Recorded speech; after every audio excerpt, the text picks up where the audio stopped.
ओम ज्ञानतिमिरन्धस्य ज्ञानञ्जनशलाकया चक्षुरुन्मिलितं येन तस्मै श्रीगुरवे नमः। गुरवे गौरचन्द्राय राधिकाय सदानन्दे कृष्णाय कृष्णभक्ताय तद्भक्ताय नमो नमः। वाञ्छाकल्पतरुभ्यश्च कृपा सिन्धुभ्यैव च पतितानां पावनेभ्यो वैष्णवेभ्यो नमो नमः। संसार दुख जलदस्य पतितस्य कामा क्रोधादुनक्रमकृकौलीकृतस्य दुर्वासनस्य निवृत्तस्य निराश्रयस्य चैतन्यचन्द्रममदेहि पदावलम्बम्। हे कृष्ण करुणा सिंधु दीनबंधु जगत्पते गोपेश गोपीकांत राधाकांत नमोस्तुते। तप्त कांचन गौरांगी राधे वृंदावनेश्वरी वृषभानुसुते देवी प्रणमामि हरिप्रिये। भक्त्या विहीनय पराधलक्ष्मी क्षिप्तस्य कामादितरङ्गमध्ये कृपामयि तं शरणं प्रपन्ना वृन्दे नमस्ते चरणारविन्दम्।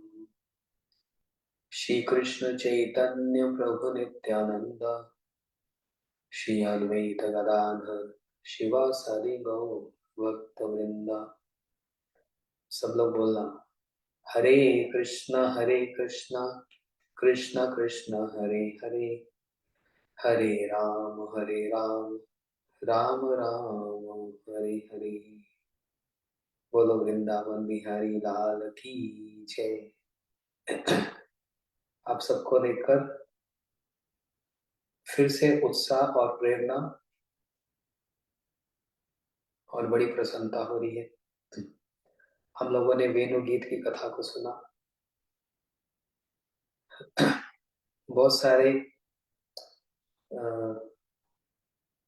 कथाओं में, बहुत सारे दिनों में उन कथाओं में श्री गुरुदेव के द्वारा वेणु गीत के सुंदर सुंदर प्रसंगों को हम लोगों ने श्रवण किया। सभी श्लोक अपने आप में बड़े सुंदर हैं, लेकिन जब आया हंते अदराबला हरिदास वर्ज्य यद राम कृष्ण चरण स्पर्श प्रमोदा। श्री गिरिराज जी के महिमा को वर्णन करने वाला ये श्लोक, ये तो बहुत ही सुंदर था। और बड़ी सुंदर उसमें एक विषय, एक ऐसा पॉइंट मिला जो सब समय के लिए दिमाग में बैठ गया है। वो क्या है? गिरिराज गोवर्धन कृष्ण लीला में और गिरिराज गोवर्धन गौर लीला में इन दोनों का बहुत अंतर है, बहुत भेद है। श्री गिरिराज गोवर्धन गौर लीला में महाप्रभु जी के द्वारा कृष्ण के रूप में स्थापित किया गया, लेकिन कृष्ण लीला में गिरिराज गोवर्धन क्या हुए? हरिदास वर्जे। समस्त हरिदासों में सबसे श्रेष्ठ किसने कहा? राधा जी ने कहा। तो मैं विचार कर रहा था, गुरु पूर्णिमा हो गई, बहुत दिनों से जूम पर क्लास नहीं हुई और बहुत व्यस्तता थी, बहुत सारे कार्यक्रम थे, बहुत से शहरों में जाना था, तो करते कराते सब हो गया। तो अचानक बैठे बैठे विचार आया फिर से ऑनलाइन क्लासेस आरंभ की जाए। तो फिर मन में विचार आया कौन सा ग्रंथ लिया जाए। तो बहुत कुछ आ रहा था, जैव धर्म और भजन रस से चैतन्य चेतामृत। लेकिन फिर मन में विचार आया इतने मोटे मोटे ग्रंथ हैं, इतने बड़े बड़े ग्रंथ, तो फिर पूरे नहीं हो पाते तो बड़ा दुख होता है। तो इसलिए सोचते सोचते फिर विचार आया कि तीन एक ऐसे ग्रंथ हैं हमारे गौड़िया इतिहास में जो कि बहुत फेमस हैं। हमारे गुरु जी श्री भक्ति वेदांत नारायण गोस्वामी महाराज, जब वे दिल्ली में इधर उधर प्रचार में आते थे तो इन्हीं तीन ग्रंथों को आधार बनाकर अपनी कथाओं को सुनाया करते थे। जब मैं गुरुदेव की कथा सुनने जाता था, 92 93 की बात है, तो गुरुदेव इन्हीं ग्रंथों से ही कुछ कथा सुनाते थे और सुनकर हम लोग हैरान हो जाते थे। ये कथाएं कभी जीवन में सुनी नहीं। तो ये आज जो हम ग्रंथ आरंभ करने जा रहे हैं, आपको तो नोटिफिकेशन आ ही गया, सबको पता है, श्री भक्ति रसामृत सिंधु बिंदु। किसने लिखा?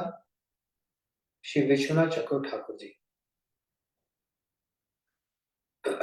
मैं इतना डिटेल में नहीं जाता, लेकिन थोड़ा सा समझ लो। हमारे पूरे गौड़ीय परंपरा में गुरुदेव ने अपने मुख से बात को कहा है कि मैं विश्वनाथ चक्रवर्ती ठाकुर जी से सारे सिद्धांत को लेकर संसार में उनका प्रचार कर रहा हूं। हमारे गुरुदेव के जैसे स्पिरिचुअल हीरो विश्वनाथ चक्रवर्ती ठाकुर जी। और यदि आप श्रीमद् भागवत जी विश्वनाथ चक्रवर्ती ठाकुर जी की टीका के साथ पढ़ेंगे तो बड़ा ही आनंद आएगा।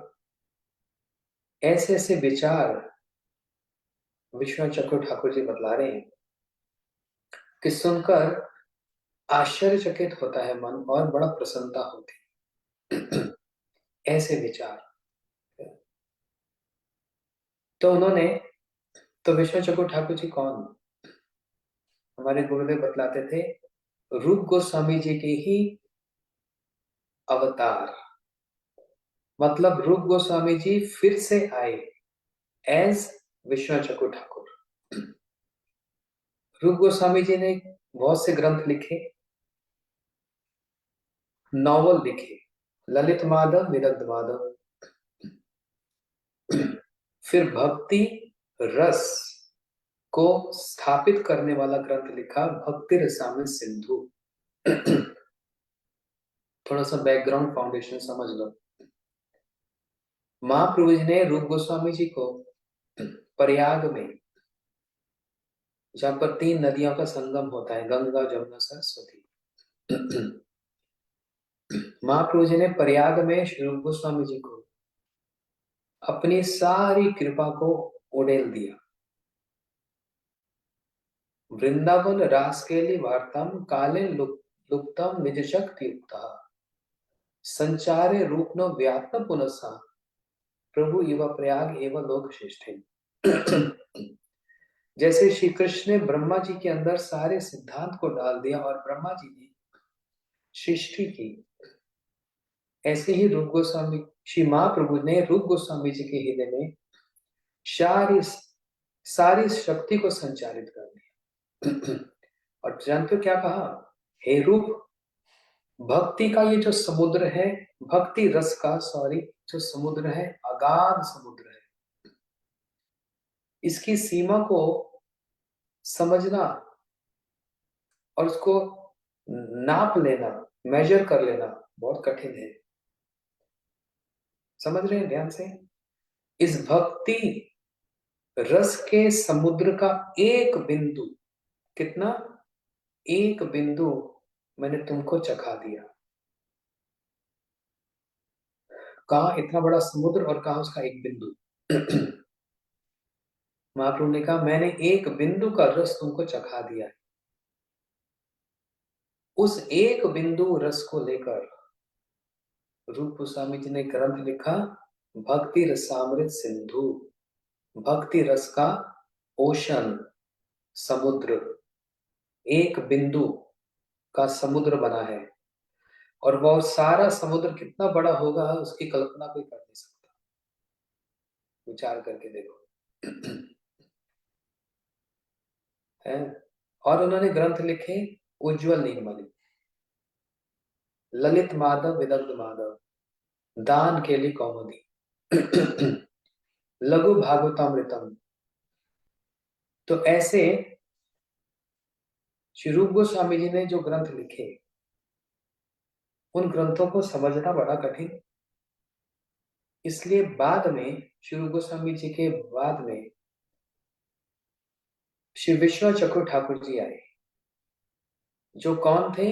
रूप गोस्वामी जी स्वयं ही विश्वनाथ चक्रु ठाकुर जी बनकर आए, अपने ही ग्रंथों को समझाने के लिए, विस्तार से बतलाने के लिए। ये थोड़ा सा बैकग्राउंड है। विश्वनाथ चक्रु ठाकुर जी यदि नहीं आते तो भक्ति का ये जो सिद्धांत है, भागवत जी की जो टीका है, ये सारे सिद्धांत हम लोगों को कभी समझ नहीं आ सकते थे। इसलिए इतना महत्वपूर्ण है श्री भक्त श्री विश्वनाथ चक्रु ठाकुर जी का योगदान। अब देखो, रूप गोस्वामी जी ने ग्रंथ लिखा भक्ति रसामृत सिंधु।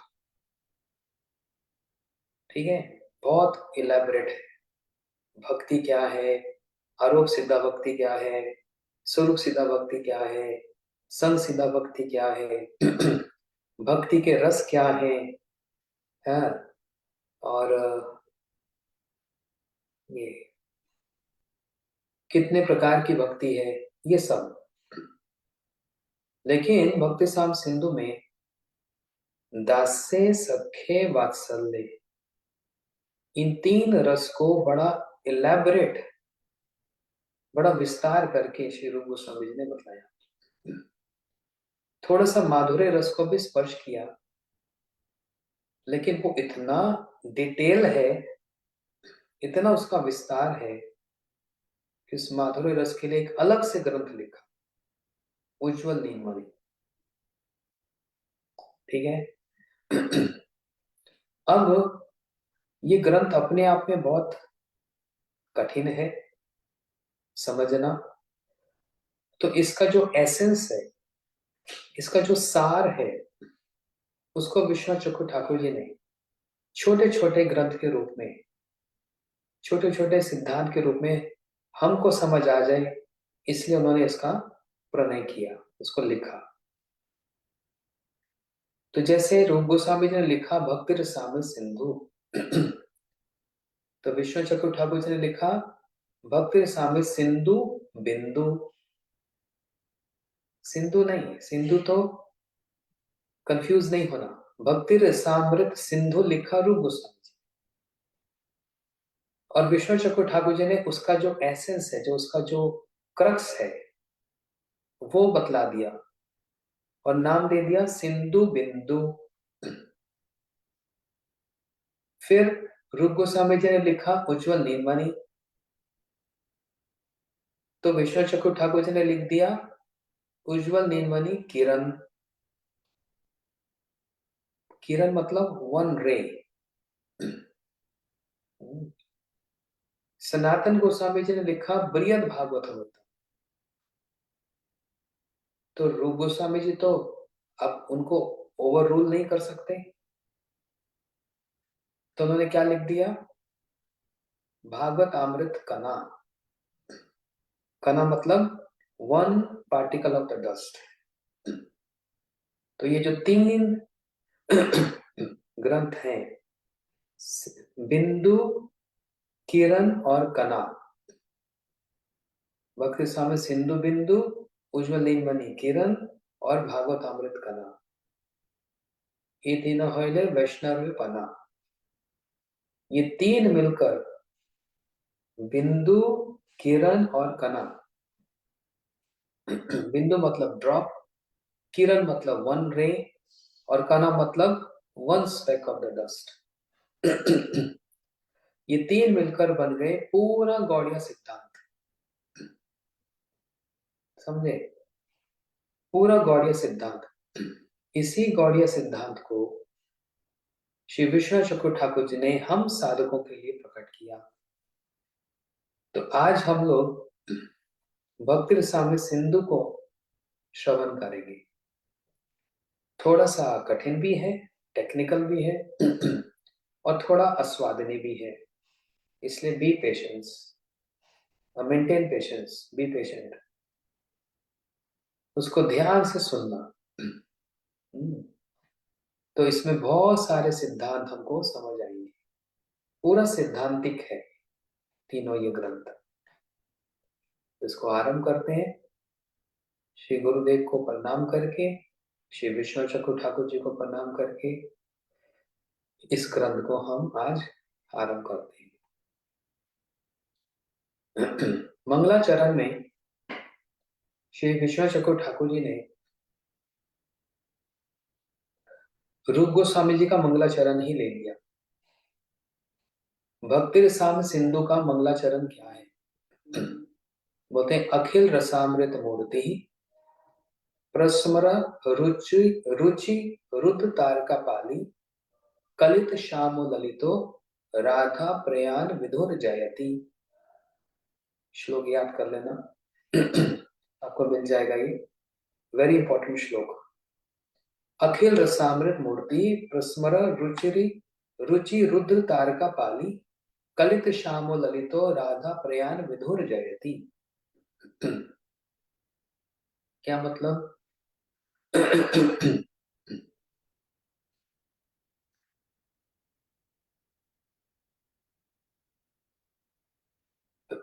यहां पर हम इसका एक्सप्लेनेशन दे रहे हैं। बोलते हैं सारे भक्तों के जो हितकारी हैं, हितकारी मतलब होता है वेल विशर, पूरे गौड़िया समाज भक्तों के, और छोड़ो सारे भक्तों के जो वेल विशर हैं वो है रूप गोस्वामी जी ने। उन रूप गोस्वामी जी ने अपने हृदय में, जो उनके हृदय में, उनके हार्ट में जो एक भाव था, वो दिव्य भाव, उसको प्रकट करके भक्ति श्री भक्ति रसामृत सिंधु ग्रंथ में यही मंगलाचरण लिखा था। इसलिए वही रूप गोस्वामी जी विश्वनाथ चक्रवर्ती ठाकुर जब बनकर आए तो उन्होंने भी अपने इस ग्रंथ में यही मंगलाचरण एज इट इज, इसको यहीं से स्टार्ट किया। इसका मतलब क्या है? अखिल रसामृत मूर्ति। अखिल, अखिल मतलब क्या होता है? सब, सामूहिक, मतलब सारे, ऑल, ये अखिल का मतलब। रसामृत, अखिल रस का अमृत। समझ आए बात? अखिल मतलब सारे रसों का अमृत। वो कौन है सारे रस? सारे रस का मतलब क्या? होते हैं 5 मुख्य रस, 7 गौण रस। ये है सिद्धांतिक विचार। कुछ लोग कहते हैं हमको इससे क्या मतलब? भैया हरे कृष्णा जप करो, एकादशी का व्रत करो, गीता जी पढ़ो और प्रसाद पाओ, गौर प्रेमानंदे हरि हरि बोल। और कुछ करने की जरूरत क्या है? लेकिन जब तक सिद्धांत नहीं समझेंगे तब तक भक्ति में दृढ़ता नहीं आएगी, फर्म डिटर्मिनेशन कभी नहीं होगा। तो कैसे होगा? सुनने से। लेकिन क्या सुनने से? सिद्धांत। इसलिए कहा सिद्धांत बोलिया चित्ते ना करो आलस। सिद्धांत बोलने में और सुनने में कभी आलस नहीं करना चाहिए। नहीं, हमको समझ नहीं आ रहा, क्या जरूरत है, बस चैट एंड बी हैप्पी, हरे कृष्णा हरे राम।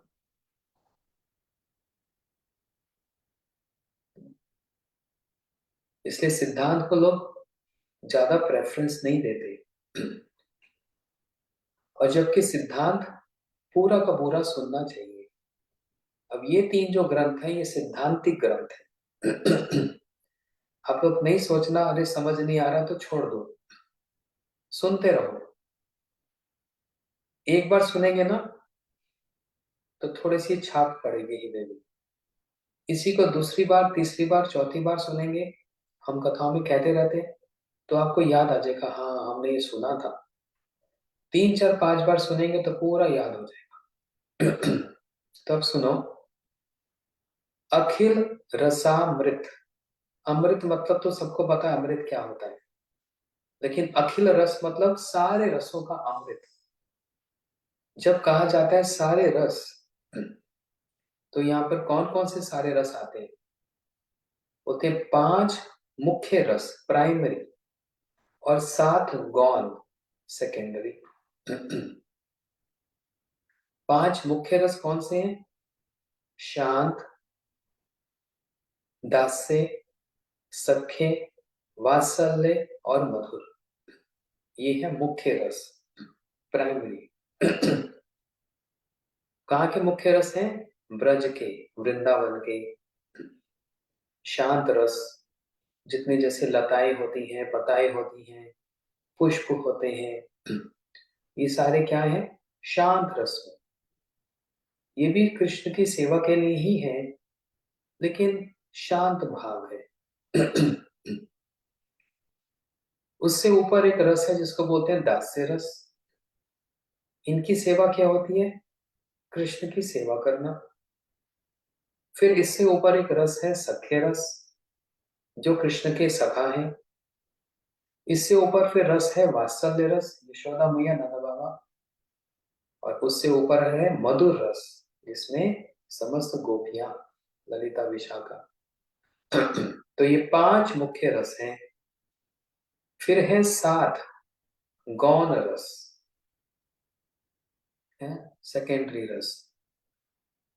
वो कौन से? बोलते हास्य, लाफ्टर, अद्भुत, एस्टोनिशमेंट, करुण, पैथेटिक, रौद्र, गुस्सा, एंग्री, भयानक, वीर और विभत्स रस। ये है 7 गौण रस।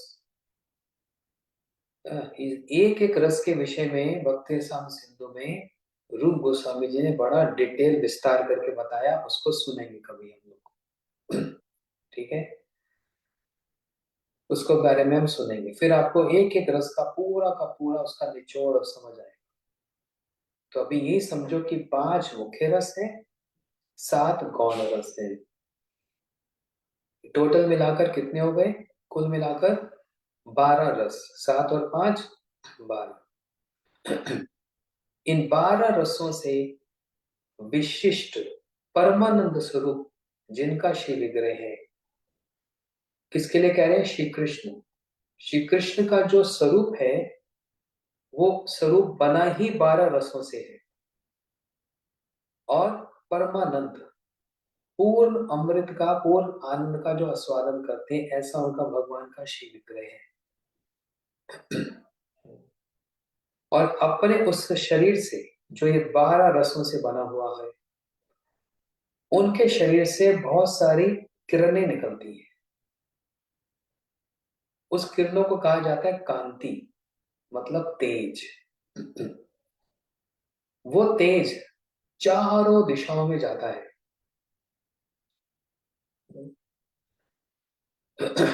उस तेज के द्वारा उन्होंने यहाँ पर 2 गोपियों का नाम लिया है। ध्यान से समझना, तारका और पाली।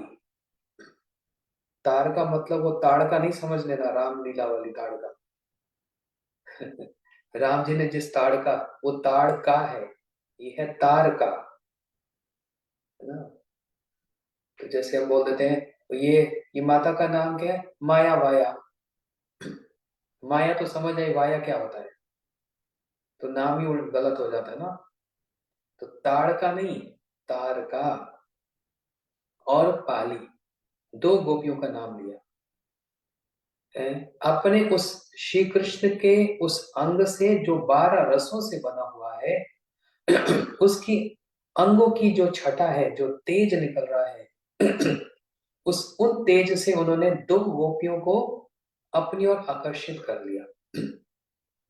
वो दो गोपियां कौन? तारका और पाली। अच्छा, ये दो नाम क्यों लिखे? कुछ और नाम लिखना चाहिए था। उसी को आगे बता रहे हैं। ये तारका जो है, ये विपक्षा गोपी है। विपक्षा मतलब राधा जी के विपक्ष में रहने वाली, दूसरी पार्टी की है, राधा जी की पार्टी की नहीं है। राधा जी की पार्टी वाली कौन है? उनको स्वपक्षा कहा जाता है। ललिता, विशाखा, तुंग विद्या, ये चित्रा जी, ये राधा जी के अनुकूल वाली है। और एक है प्रतिकूल, अनफेवरेबल, वो है तारका, विपक्षा। और पाली, और एक गोपी है पाली। ये क्या है? ये तटस्थता, मतलब न्यूट्रल, किसी की साइड नहीं लेती। कुछ ऐसे गोपियों के ग्रुप हैं जो ना राधा जी की साइड लेते हैं ना कृष्ण की साइड लेते हैं, ये एकदम न्यूट्रल रहते हैं, तटस्थ। लेकिन ये अपने आप में क्या है? युथेश्वरी है। ये शब्द आप लोग लिख लो, याद कर लो, क्योंकि यदि रस विचार सुनोगे ये शब्द बार बार सुनने में आएगा। युथेश्वरी का मतलब होता है, यूथ का मतलब होता है ग्रुप, और ईश्वरी मतलब उस ग्रुप की जो लीडर है ना, युथेश्वरी। तो राधा जी का भी एक नाम युथेश्वरी है, कितना सुंदर नाम है। ऐसे ललिता जी भी युथेश्वरी है, उनका अपना एक यूथ है। यूथ मतलब इंग्लिश वाला यूथ नहीं, YOUTH, यूथ। ये यूथ नहीं, हिंदी में यूथ का मतलब होता है ग्रुप, पूरा एक ग्रुप। तो इन ग्रुप की जो लीडर, उसको युथेश्वरी कहा जाता है। जैसे ललिता जी का अपना एक ग्रुप है, तो ललिता जी एक युथेश्वरी है। लेकिन ऐसे ही तारका जो है वे विपक्षा है, अनफेवरेबल टू राधा रानी। तो उनका अपना एक ग्रुप है, she is the leader of that group. दूसरा है पाली। पाली मतलब न्यूट्रल वाली, लेकिन है वो भी क्या? एक ग्रुप लीडर। तो ये दो नाम लिए। फिर और नाम लिया श्यामला। श्यामला है सूर्य पक्षा। सूर्य मतलब होती है वेल विशर, जो राधा जी को राधा जी की वेल विशर है, उनको अलग अलग परामर्श सलाह देती रहती है। और फिर बताया ललिता जी। ललिता जी कौन है? स्वपक्षा। तो टोटल कैटेगरीज कितनी प्रकार की होती है?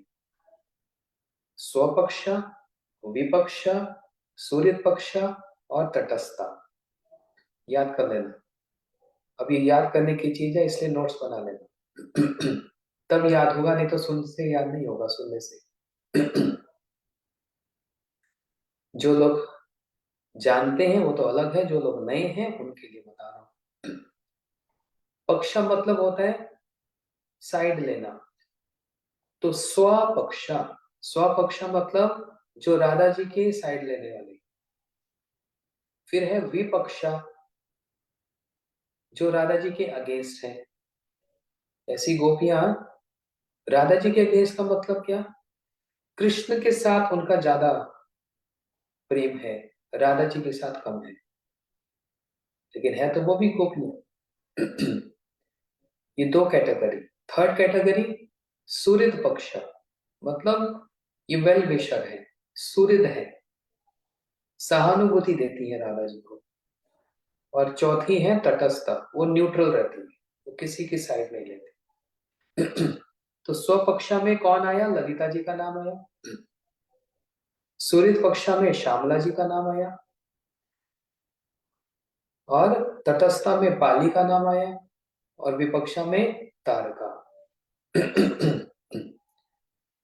ये 12 रसों से जिनका श्री विग्रह बना है श्री कृष्ण का, उसमें से उनके अंग से जो कांति निकल रही है, उस कांति से उन्होंने ये चारों कैटेगरीज की जो गोपियां हैं, उनको उन्होंने वशीभूत कर लिया है, कंट्रोल कर लिया है।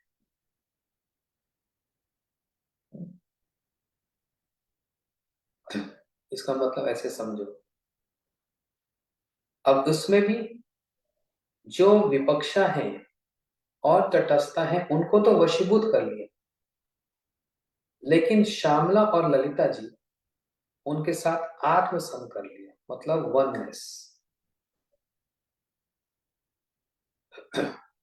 अब इसके ऊपर क्या है, बोलते हैं सर्व युथेश्वरी। सारी युथेश्वरियों में सबसे श्रेष्ठ जो है वो है राधा रानी, महाभाव स्वरूपा श्रीमती राधिका। उनके साथ कृष्ण का संबंध क्या है? राधा जी के साथ संबंध क्या है? वो कृष्ण जो सब समय राधा जी की प्रीति को, उनके प्रेम को बढ़ाते रहते हैं, जो सब समय राधा जी के प्रेम को, प्रीति को बढ़ाते रहते हैं। वो श्री कृष्ण, वो श्री कृष्ण चंद्र, वो सब प्रकार से सारे गुणों में गुणशाली होकर विराजमान हो रहे हैं। ये है भक्ति साम सिंधु का मंगलाचरण श्लोक। मैंने बहुत उसको आसान करके समझाने का प्रयास किया। अखिल रसामृत मूर्ति प्रसम रुचि का रुचिरा रुर तारका पाली कलिश श्यामो ललिता विदुर जयती, राधा प्रेरणा विदुर जयती। अब अखिल रसामृत का मतलब समझ आ गया? 12 रस, 5 मुख्य, 7 गौण रस, इनसे जिनका विग्रह बना श्री कृष्ण का, और जो चारों कैटेगरीज की गोपीज को, चारों श्रेणी की गोपियों को जो अपनी ओर आकर्षित करते हैं। तारका क्या है? फिर से सुनते सुनते याद होगा। तारका कौन है? जो विपक्षा है। पाली कौन है? जो तटस्थता है। इन दोनों को तो कंट्रोल कर लिया श्री कृष्ण ने। बाकी और दो कौन? श्यामला सूर्य पक्षा है और ललिता जी स्वपक्षा है। इनके साथ आत्मसम कर लिया, मतलब वननेस हो गया, मतलब शरीर नहीं मिल गया, मूड, भावना उसका तदात्म्य हो गया, वननेस हो गया। कहने का मतलब जो श्री कृष्ण सोच रहे हैं वो ललिता जी सोच लेती हैं अपने आप से, या फिर जो ललिता जी सोच लेती हैं वही कृष्ण सोच रहे होते हैं। इसको बोलते हैं तदात्म्य। आप कहीं दूर बैठे हो इंडिया में, आप कुछ सोच रहे हो, उसी समय मैं भी आपके बारे में वही सोच रहा हूँ। इसको बोलते हैं तदात्म्य, वननेस। और ये कब होता है? जब हम किसी के बारे में बहुत सोचते हैं, सब समय उसके बारे में सोचते रहते हैं, तो सोचते सोचते सोचते सोचते उसके साथ क्या होता जाता है? तदात्म्य। और उसका हिंदी का अच्छा शब्द बोला जाता है आत्मसात। इसलिए हम भजन में गाते हैं ना, गुरुदेव करो मोरे आत्मसात। आपके भावना के साथ मेरी भावना का तदात्म्य, मतलब आत्मसात हो जाए, वननेस हो जाए, ऐसी प्रार्थना करते हैं। ये हुआ। लेकिन फिर राधा जी के बारे में क्या कहा? राधा जी के संबंध में ये कहा कि श्री कृष्ण की समस्त चेष्टाएं विदुर जयती।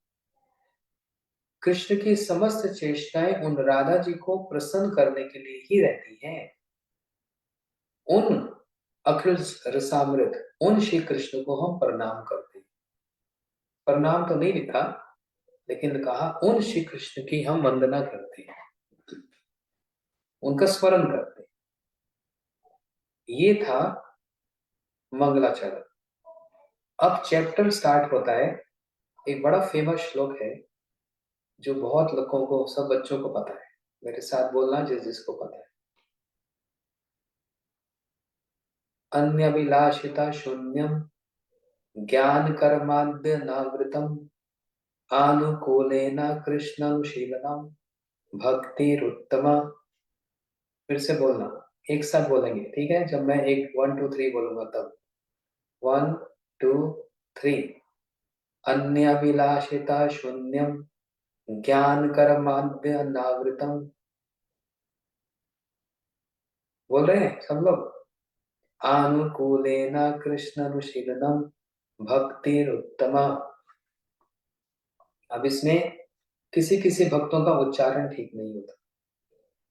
अन्य अभिलाषिता शून्यम ज्ञान कर्म आदि। आदि नहीं है, आद्य है।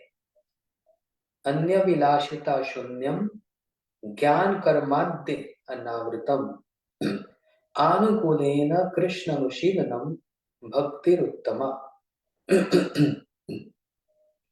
ये है उत्तमा भक्ति का लक्षण। अब यहाँ पर विष्णु चक्रु ठाकुर जी, क्योंकि ये सार बता रहे, एसेंस, लेकिन रूप गोस्वामी जी ने भक्ति साम सिंधु में एसेंस नहीं, उसमें डिटेल बताया। इसलिए डिटेल में सबसे पहले हम लोग वहां पर क्या सुनते हैं? क्लेश अग्नि शुद्धा मोक्ष लघुता कृता सुदुर्लभा सांद्रनात्म विशेष आत्मा श्री कृष्ण आकर्षणी सुचा साधन भक्ति भाव भक्ति प्रेम भक्ति। ये सारे विषयों को भक्ति साम सिंधु में बतलाया। लेकिन क्योंकि अब हम लोग उस ग्रंथ का सार सुन रहे हैं, इसलिए विश्वनाथ चक्रु ठाकुर जी ने सीधा सीधा आरंभ में ही उत्तम भक्ति पर ले आए। भाई उत्तम भक्ति क्या होती है? तो कनिष्ठ भक्ति भी कुछ होती है, मध्यम भक्ति भी कुछ होती है, तभी तो उत्तम होगी,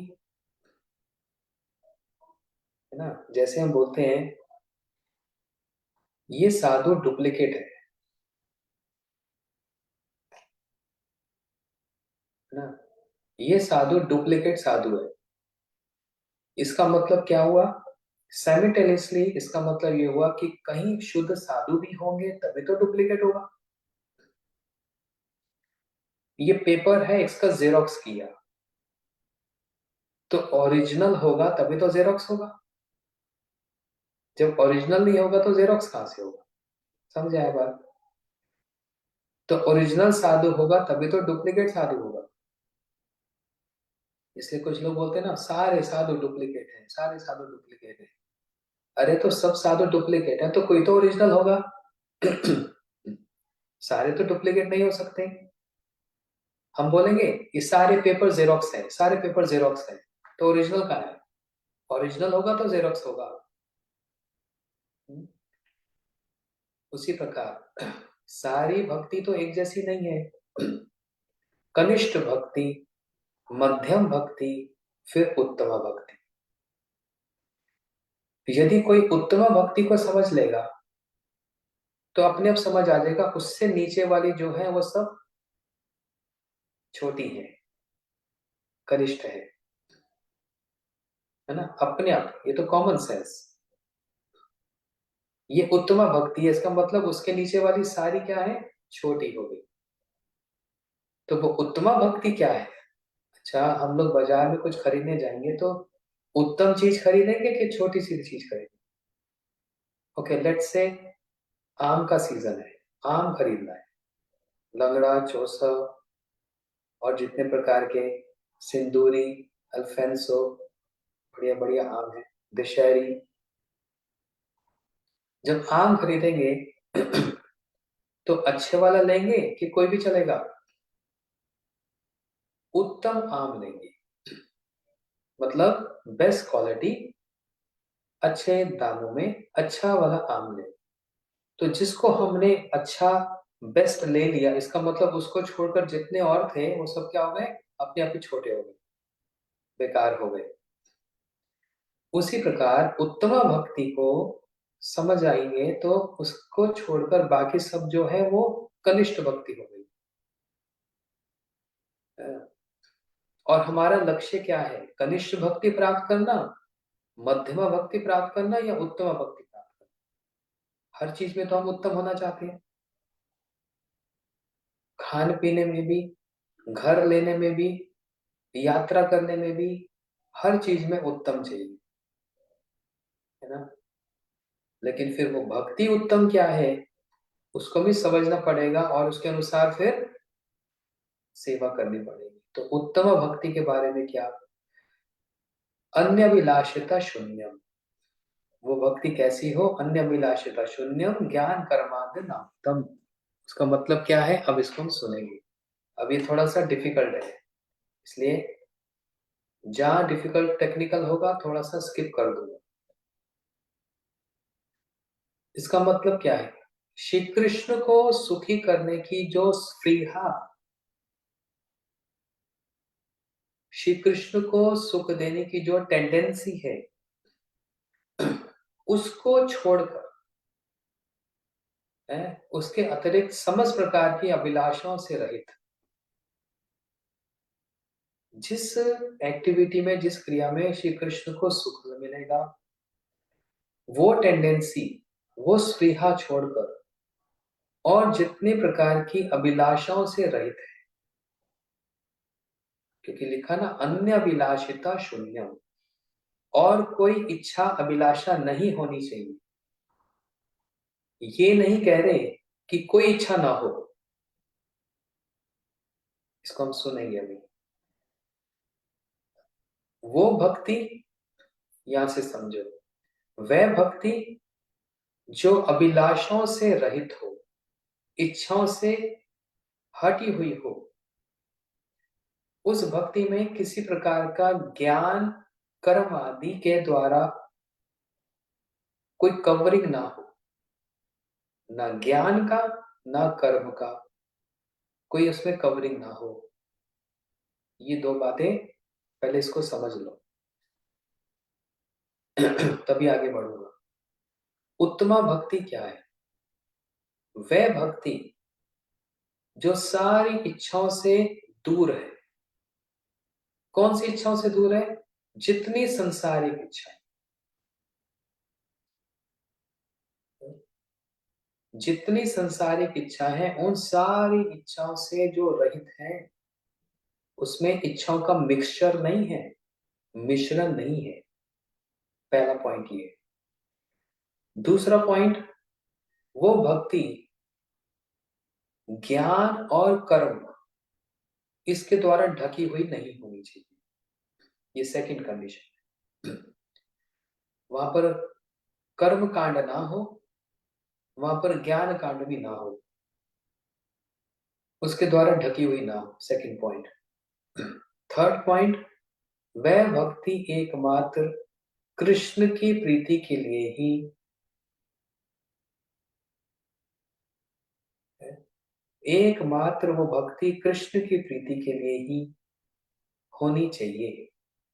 और वो कृष्ण की प्रीति कैसे होगी? बोलते कायिक, मानसिक, वाचिक चेष्टाएं, शरीर की एक्टिविटीज, मन की एक्टिविटीज और शब्दों की एक्टिविटीज, तीन प्रकार से सेवा होगी। बॉडी माइंड वर्ड्स, इंग्लिश में तो यही होता है, BMW। कायिक बॉडी, मानसिक माइंड, वाचिक मतलब वर्ड्स।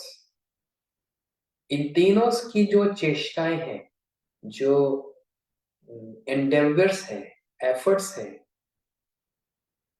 उस एफर्ट्स में, उस एंडेवर्स में कृष्ण की सेवा होनी चाहिए, तब वो उत्तम भक्ति होगी।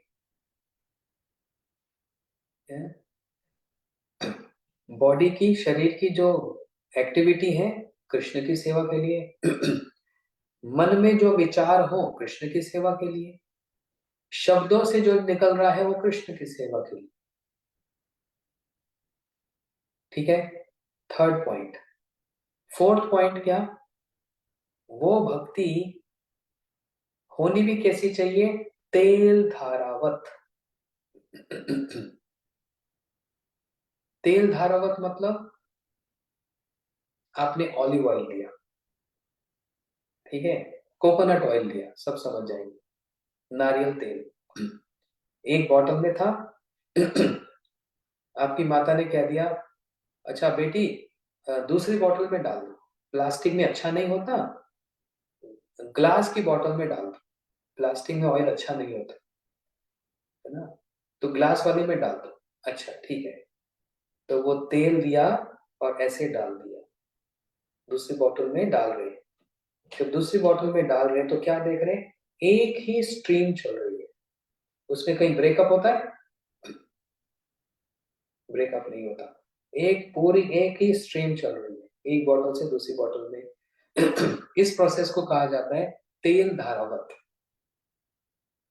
तेल धारावत में unbroken stream, it is flowing in a stream. Ganga ji में स्नान करने गए ना हरिद्वार में,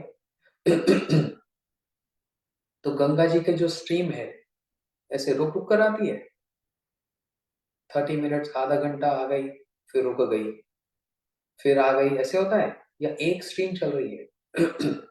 एक ही स्ट्रीम, इसको कहा जाता है उत्तम भक्ति। अब क्या क्या है पॉइंट समझ लो पहले। वह भक्ति जिसमें सारी चेष्टाएं, सारी चेष्टा मतलब शरीर की, मन की और वचन की, श्री कृष्ण की सेवा के लिए हो, फर्स्ट पॉइंट। दूसरा पॉइंट, टूटी हुई ना हो, लगातार हो। लगातार मतलब मंडे ट्यूसडे वेंसडे ठीक रहा, थर्सडे फ्राइडे सैटरडे कुछ और हो गया, और संडे को तो बिल्कुल कुछ और हो गया।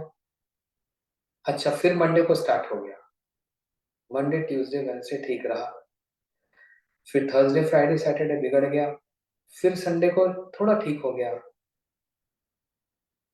ये एक स्ट्रीम है, ब्रोकन। तो जब हम ऑयल ट्रांसफर करते हैं उसमें भी वो ब्रोकन नहीं होती, एक स्ट्रीम चलती है। नदी का प्रवाह एक ही भाव से चलता है, इसलिए उत्तमा भक्ति। अब ये उत्तम है मतलब टॉप मोस्ट, तो उसकी क्वालिटी भी तो टॉप मोस्ट होनी चाहिए फिर। अगर वो ब्रोकन हो जाएगी, खंडित हो जाएगी, तो फिर वो उत्तमा नहीं रही, वो कनिष्ठा हो गई, छोटी हो गई। तो पहला point, body mind word, BMW याद रहेगा सबको। सारी चेष्टा शरीर मन और वचन से। दूसरी बात, खंडित ना हो, अनब्रोकन स्ट्रीम हो, एक ही प्रवाह से चले। तीसरी बात, कोई उसमें अभिलाषा का मिश्रण, कंटेमिनेशन ना हो, किसी प्रकार की इच्छा उसमें मिली हुई ना हो।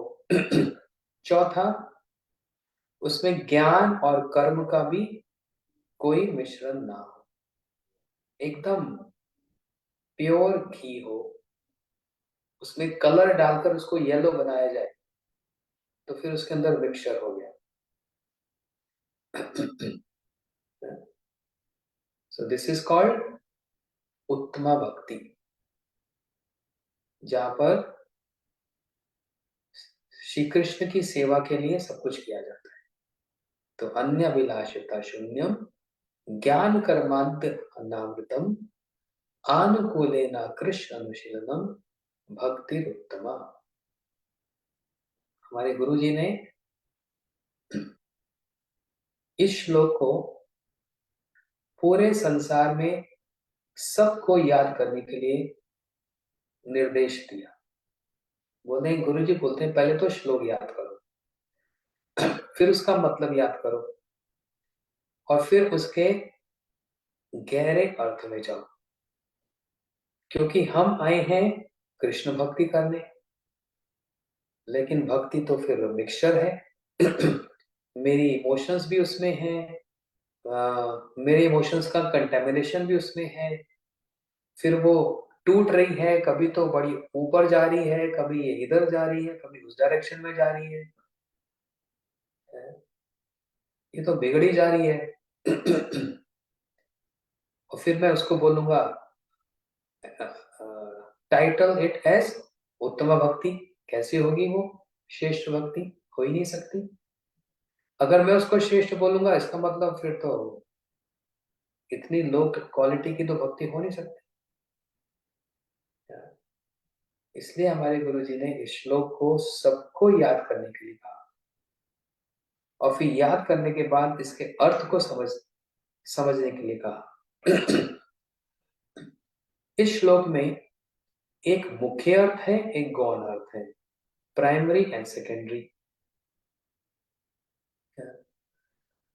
मुख्य अर्थ क्या है और सेकेंडरी क्या है? जो पहला क्या कहा गया है वो सेकेंडरी है, जो बाद में कहा गया है वो प्राइमरी है।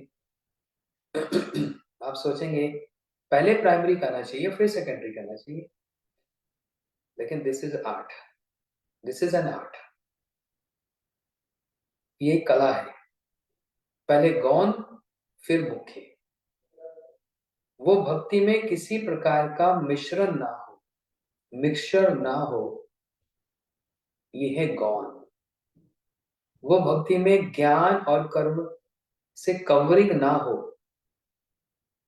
ये भी है गौण, सेकेंडरी। तो प्राइमरी क्या है? आनुकूलेना कृष्ण अनुशीलनम। हमारी सारी चेष्टाएं, हमारी सारी एक्टिविटीज श्री कृष्ण को प्रसन्न करने के लिए हो। बस यही एक शब्द पूरे श्लोक में इस बात को दर्शाता है कि ये उत्तमा भक्ति है। आनुकूलना कृष्ण अनुशीलनम, the intent of that bhakti, उस चेष्टाओं का, उस एक्टिविटीज का जो उद्देश्य है वो कृष्ण की सेवा के लिए होगा। ये तो ऊपर ऊपर का आउटलाइन मैंने बदलाया, और अंदर का तो फिर तो बहुत ही डिटेल है। उस डिटेल को हम लोग फिर अब कल की कथा में सुनेंगे। आज तो टाइम हो गया, लेकिन सबके लिए होमवर्क है, सब इस श्लोक को याद करेंगे। सब याद करेंगे। याद नहीं होता तो लिख लेंगे कहीं पेपर पे, और इसको रोज रिपीट करेंगे। और सिर्फ ऐसे पढ़ के रिपीट नहीं होता, बोलकर रिपीटेशन से जल्दी याद होता है। सिर्फ मन मन में देखने से, सॉरी, मन में रिपीट करने से, देखने से नहीं होगा। जब तक मुख से उसको उच्चारण नहीं करेंगे तब तक वो याद नहीं। इसलिए बोलते जाओ, अन्य विलासता शून्यम ज्ञान कर्माद्यनावृतम आनुकूलेन कृष्ण अनुशीलनम भक्तिरुत्तमा। सिंपल सा है। इसी श्लोक की विस्तृत व्याख्या, डिटेल एक्सप्लेनेशन हम लोग अब इस ग्रंथ में श्रवण करेंगे। शिव भक्ति रसामृत सिंधु बिंदु। कल इसी समय फिर से श्रवण करेंगे। गौर प्रेमानंदे। हरि हरि बोल।